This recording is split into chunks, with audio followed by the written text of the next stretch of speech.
Hi, everyone, and welcome to the Neil Haley Show, and also Neil Haley live on the radio. And we're going to have some interesting guests today, so I'm excited to welcome the program Xiomi Wood. Xina, thanks for calling, and how are you? Hi, I'm well, thanks. Thanks for having me. Oh, fantastic. Thanks for coming on the show. Excited to know what's new with you and different things. So for our audience, tell us a little bit about your background, and then we'll get into what's currently going on with you. Sure. Okay, great. Well, I've been working in New York for about 2 years now.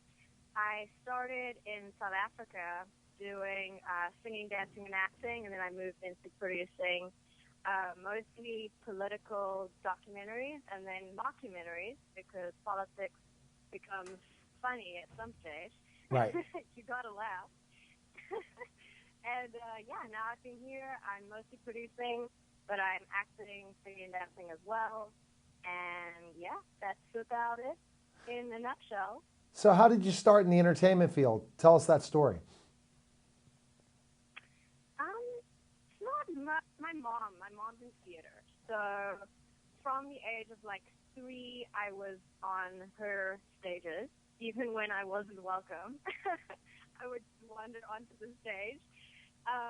So I think some of that definitely rubbed off on me. And then I studied actually political science I did my BA, and I really enjoyed. I wanted to then mix the two, and that's how I started getting into the documentary side of things, Okay. and also then into producing, which I just find such a marriage between my creative side and then my more business side. So that for me is just really, really exciting.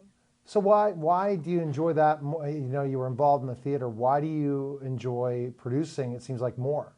What's so special about that you enjoy doing that? I think it's because it's a little bit of a rush. You're in control of a lot of things, and it's great to work with people that have a vision and then to help them achieve that vision. So as a producer, you're seeing someone's vision, or maybe a whole team's vision. You're seeing it through from pre-production to post-production, and to ultimately see that project bloom in the end. Yes. and become something is really a great feeling. Yeah. So educate me on how I could do producing. I mean, honestly, my background, I guess I produce and host a TV show, so I produce TV and radio. So there goes one thing that I'm going to produce. What's the difference of what you do in documentaries and different things like that in production? Yeah. So because I work independently, I'm not in a network or anything, there's slight differences, but what I would usually do is that a project gets given to me, or I meet someone about a project and we start talking. And then if I take the project on, you basically start from the beginning. You start with what the person wants, what their goals are, when they want to have the project shooting. And then you basically work through this whole list of to-do things. You get a lawyer, you have to deal with unions. You kind of get all the admin out the way. And then you start looking at the actual production. So then you start looking at film crews, Right. Anything you need for, stunt teams, any random things like that.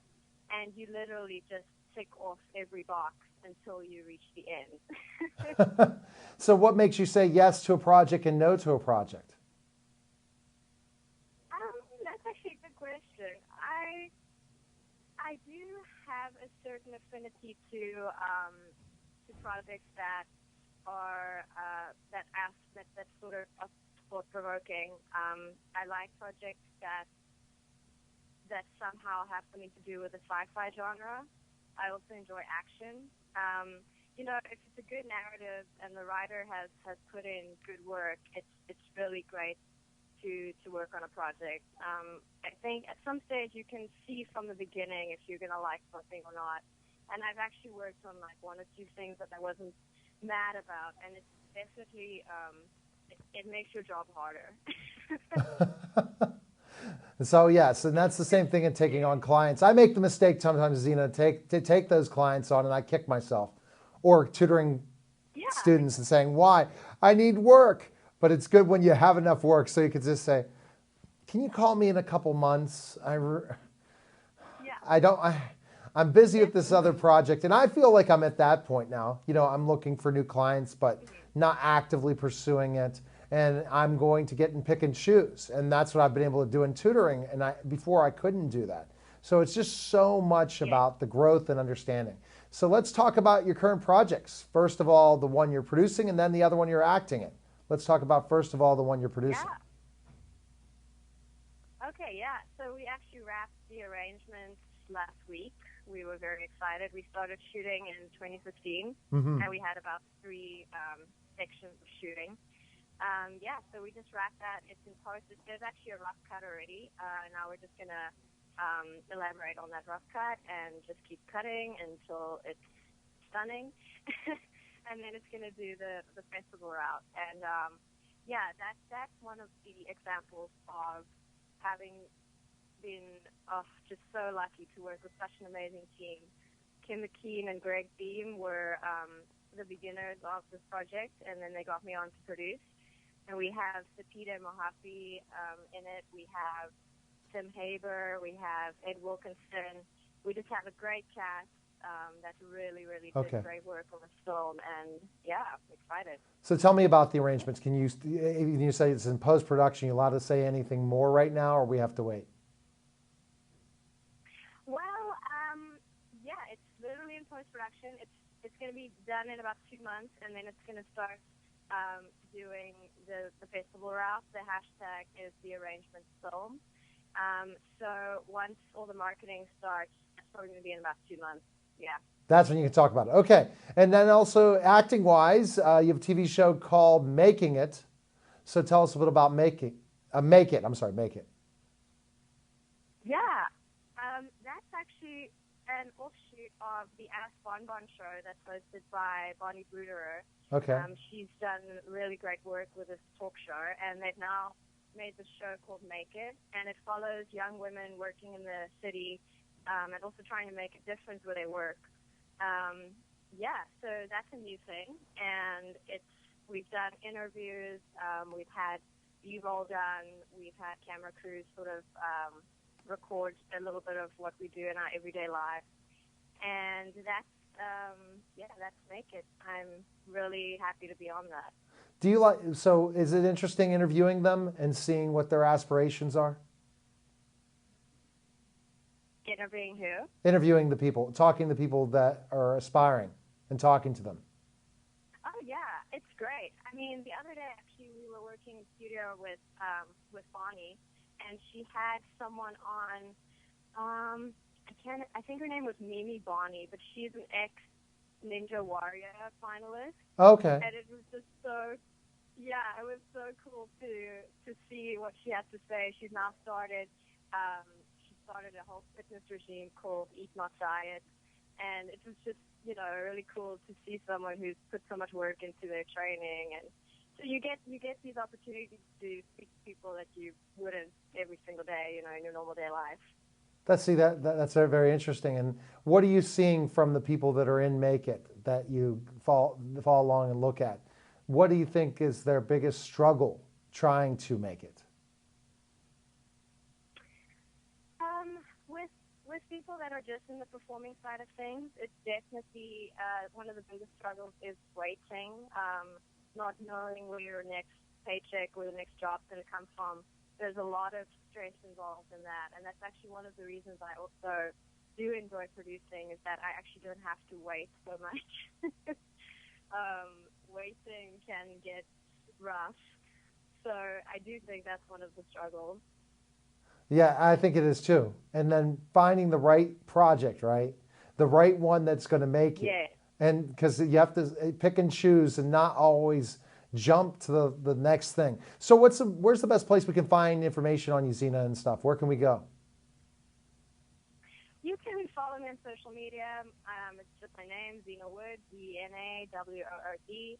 I'm also on Instagram, and then once the arrangements kicks off, the hashtag will be the arrangements film, and awesome. There will also be a website for that. Awesome. Look forward to hearing more about the arrangements when you come on another time. So thanks again for calling, Xena, and take care. great, Neil. Thank you so much. Have a great one. You're welcome. You're watching The Neil Haley Show and listening to The Neil Haley Show, and we'll be back in just a moment.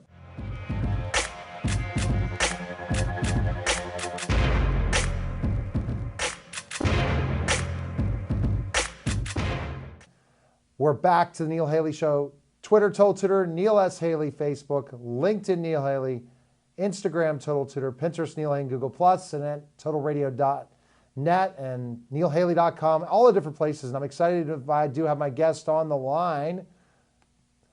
Ari, are you on the line? Ari Taub. Hi, Ari. How are you? Good to talk to you. Same here. I'm fine. Thank you very much. All right, so we're excited to welcome the program Ari Taub. And Ari, let's talk about it specifically a little bit about your background, then we're going to get to your latest projects.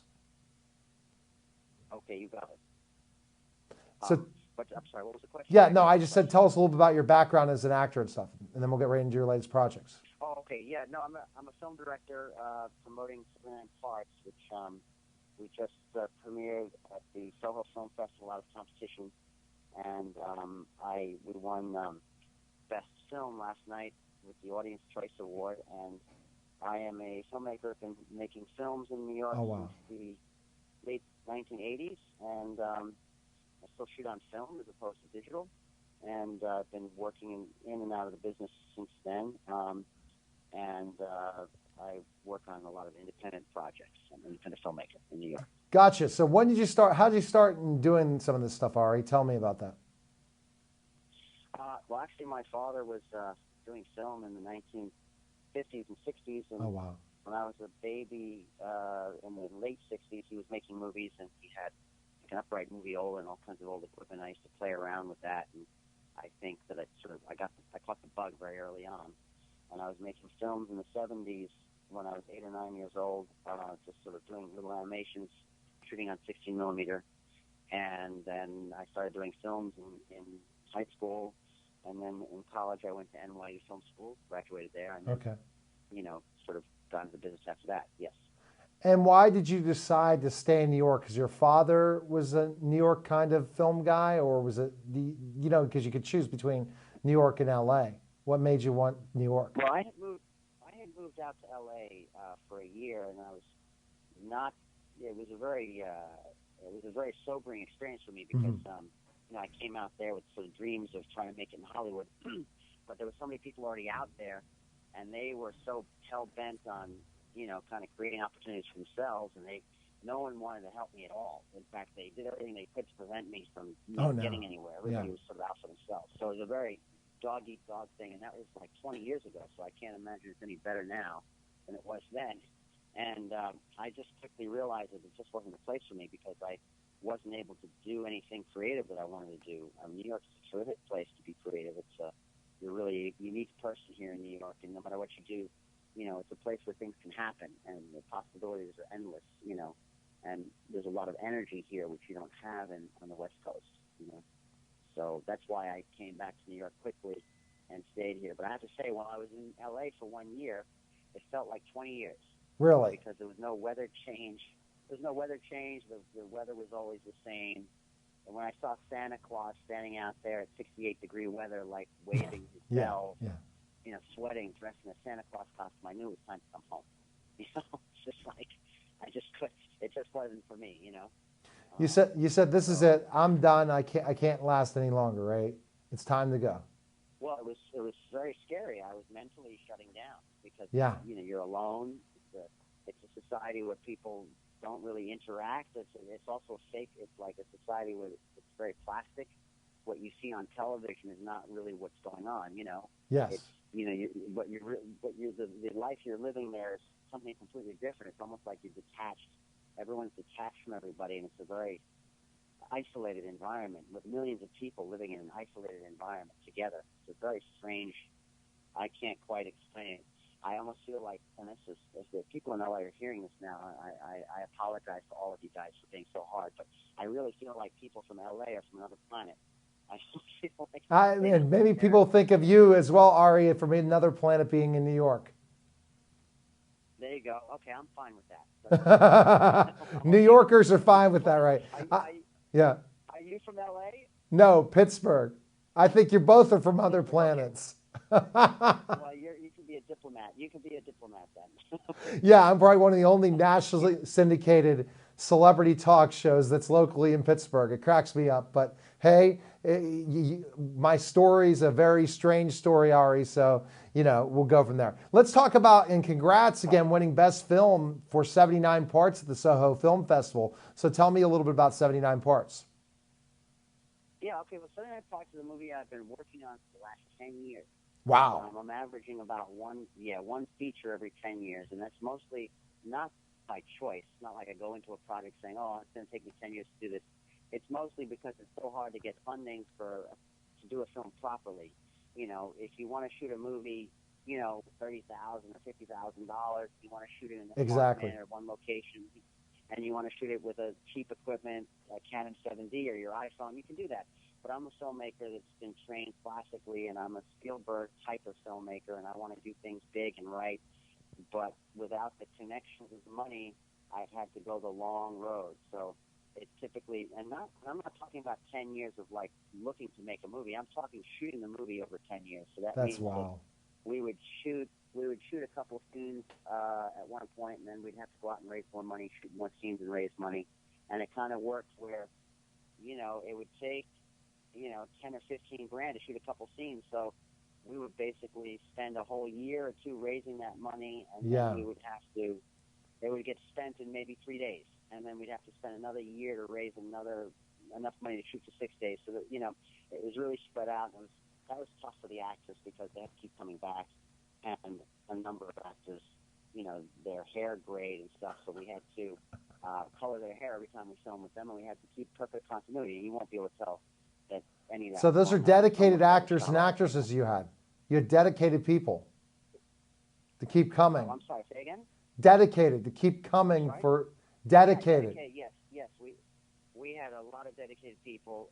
There were like maybe 5 leads and about 15 supporting actors and maybe 60 speaking roles in the film. So there's a lot of dedicated people there that had to come back and back and back each time, and they had to come back with the same hairstyle, the same haircut, the same weight, the same look whenever we needed to film with them. So they were very dedicated, and I, keep a close relationship with those people because, if I had a falling out with any of them, that would be the end of my movie, Exactly. You can't afford to do that. All right, so let's talk about it now. Took you 10 years to make, but let's talk about it. Okay. What specific thing do you want to talk about? Just the premise of the movie and stuff. Yes. I'm so sorry. It's not the connection, but I just missed sort of the premise. So Ari, the premise. Yeah. I got you. Okay, got you. 79 Parts is a comedy about a law student who borrows money from a loan shark who's in an illegal gambling business, who sells stolen cars. He borrows money to pay for law school, and his friend takes him to the horse track, and they end up losing all the money at the horse races. Oh no! And he has to pay he has to pay the loan shark back, and of course he can't. And the loan shark is dating an illegal immigrant from Italy who needs a green card. So the loan shark forces him to marry this girl with a green card. And I'm sure you can imagine what happens next. It's a comedy. It's a lot of fun, and it's a real caper. There's a lot of chase scenes, and there's just a lot of crazy stuff going on. It takes place in 1979. So the whole film is shot, period. So everything, the cars, the locations, the buildings, everything is period perfect. So when you're watching the movie, you feel like you're in the 70s, and including it was shot on film, so it has a very 70s look. And the style of the film was sort of like Scorsese's Mean Streets or Taxi Driver, this kind of thing, or the movies of that time, Oh wow! So it seems like you were really looking at the genre of it and made sure that you had the specific everything that was needed for you. Meaning, like it really looked like the time period of '79. That's why it costs so much to make, and make sure that the scene looks authentic the way it needs to look, and all these different things, so that people can really look back and say, that looks like 1979. And then the car chase scenes and all the funniness. Oh, that's great. I'm very happy for you, Ari, and I hope that this award leads to much more stuff. Where's the best place we can find information on the film and yourself, Ari? Well, right now, the quickest thing is to, do www.xiomi, 79parts.com. Okay. You know, I'm sorry, 79 parts. I'm sorry, www.79partsthemovie.com. Okay. So, or any kind of search that you put in 79 parts will turn up, and then, you know, there's a trailer there. There's photos from the film, and the film right now is in festival circuits. So we're, you know, sending out screeners to the festivals. We just got into our first official festival, which is a Soho, and we won the best film audience pick, which is great. And we weren't even in competition. We're out of competition, and we're entering. We'll probably enter 25 to 50 festivals around the world. So we'll see what we get into, and then from that we want to build some ground support, and then from there we would like to get the film distributed. So we're kind of on the beginning of that journey. All right. Well, thanks for calling, Ari, and thanks for being on the show. Thank you very much for your time. I look forward to listening to your show. Take care, Ari. See you later. Bye-bye.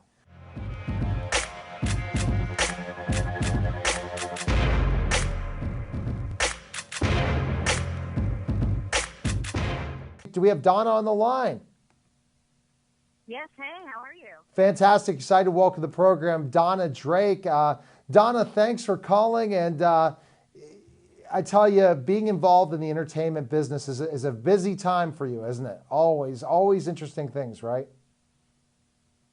Yes, absolutely. In fact, I just left the company that does my wardrobe for me for my television show, just picked out jewelry. I'm actually sitting in the parking lot after picking up the jewelry so that I didn't miss the call-in for this. So I'm in my car. So talking about busy, yes, it's constantly evolving. I was at the Soho Film Festival last night. I got to see Ari get his award, so it was great just listening to his segment on your show. And but I love it. It's 24/7 for me. I think since second grade I've done nothing but been on roller skates. So that's great. That's great. Let's go to your latest projects because of the amount of the time we have. Just tell us what's going on with you. I said you're first the TV show and all the different things, Donna. Yeah, so my television show, I interview celebrities, but not about them being famous. I don't care. It's like, what are you doing for the community now that you made a name for yourself? So Gloria Gaynor, Mike Tyson, Mike Strahan. Wow. This week I'm supposed to interview Tony Bennett, Eddie Murphy, a ton of other celebrities. And then I mix those with businesses that come on the show, and I highlight them for the celebrity that they are in their chosen field. And then I feature nonprofit organizations. So that's the show. It's called Live It Up. It airs on CBS and in 25 countries. But I have the wonderful privilege of working as an MC. And then also I'm an actress myself. I belong to SAG. And so I have, been doing some recent acting, which I've enjoyed. I worked with Anthony Lioncourt in Thorns for Flowers recently, and that was a really fun film. Also a period piece, also, set back in the 70s. So that's what I do. Every day of my life it's something. Either I'm on camera, behind the camera, producing my television show, emceeing things for charities. So good. It's a good. Wow, Donna, I tell you, I'm impressed by that celebrity list. How did that happen? I mean, I know getting on syndication, especially being on TV, and getting the opportunity getting to talk to such interesting celebrities. How did that start, the show and everything? Well, once you get one sponsor, the show came to me in a dream in 2008. I was sleeping, and it was divinely kind of gifted to me. I dreamt the whole thing in color. But I've probably known since, I guess, second grade that I was going to grow up to be famous or somehow working in the entertainment industry. When I had the dream, I just went to the station and I said, listen, we need to do a show about hope because people are losing their jobs. Right. Bad things are happening in the economy. And that's how the show started. But the celebrities, once you get one, then you're kind of trusted. So like Gloria Gaynor invited me to her home, and I've interviewed Mike Tyson and Mike Strahan. And once they feel comfortable opening up and talking to you, then other celebrities know that you're a trusted journalist. You're an open source for them to talk to. And then like my interview with Clive Davis or, so many different musical groups like Foreigner and REO Speedwagon. And I enjoy them. I come to an interview with the intention of shining a nice light on that person. Exactly. So that they can really share the essence of who they are. Well, speaking of celebrity, when I interviewed T.O., everyone thought, T.O. and how he was with the media, and the guy was tremendous. And Alvina Austin hooked me up with is his publicist. And she, sweetheart, and said, hey, and you get T.O. for a half hour. And the guy was so nice. So if you're willing to really interview them and talk to them about truly what they care about. You make that connection. That's the important thing. Television's the easiest. Radio's the hardest because you got to make sure you break that ice 2 to 3 minutes in. Television, probably when you see them before they walk in, have a little small talk, you've already broken the ice. But when you do it like you and I talking right now, I definitely going to have you on for a longer period of time for sure. Today's been a crazy day, starting 8:50 with Michael Harney from Orange is the New Black to now. Right now we're at this point. So I don't have the celebrities you have, but I'm trying to be who you are, meaning your success in television and all that stuff. I would be happy to have you on my show anytime, and thank you for spending a few minutes with me to bring about awareness about my show. And if people could tune in, they can watch it on the computer anywhere in the world at liveituptvshow.com. That's it. It's as simple as that. Liveituptvshow.com. So if you can't see us on a broadcast in your area, you could fantastic. Check it out online. So in New York, so far, Jay Leno. Oh wow. Okay. So I was going to say, Donna, are you on? So you're on TV in New York City and then others channels across the country? Is that how it works for TV? Yes. So I'm on WLNY TV. So somebody could watch me on like RCN, Comcast, Time Warner, Dish, Direct in this New York tri-state area. And then we have other viewers. Somehow they're picking me up. I don't know. Like maybe if they have Dish or Direct, they're picking me up in other parts of the country. But 25 different countries tune in to watch me on my YouTube channel or also on the website. So we try to put out the content in as many places as we possibly can. Yes. And, it's fun. They're all like 6 to 8 minute little interviews. Wow. That's what I have to do for my radio tours. Like who I get on. I have the producer of, I'm losing track, but that's my end of the day. So best place we can find information on you again, Donna, and follow you on social media and stuff. Where can we go? Absolutely. It's Live It Up TV Show. And if they just Google Live It Up TV Show, I should be on the first page of Google, and they could click on it, and they can find all my information, my Facebook, my LinkedIn, and all those type of things there. All right, we'll be tweeting this out when it goes out to syndication. Be ready. And Donna, what I think what it teaches us is you're right. Once you develop a celebrity's trust, other celebrities come your way. And then before you know it, you have such a huge show like yours. And I appreciate you coming on today, and best of luck to you. Okay, thank you so very much for your kindness, and I'll have you back on my show too. Happy journeys, everybody. All right, you take care. All right, see you, Donna. Okay, bye-bye. Bye-bye. All right, that was the Neil Haley Show. You can check me out on Twitter at Total Tutor, Neil S. Haley, Facebook. Take care, guys, and we'll be back very, very soon next week.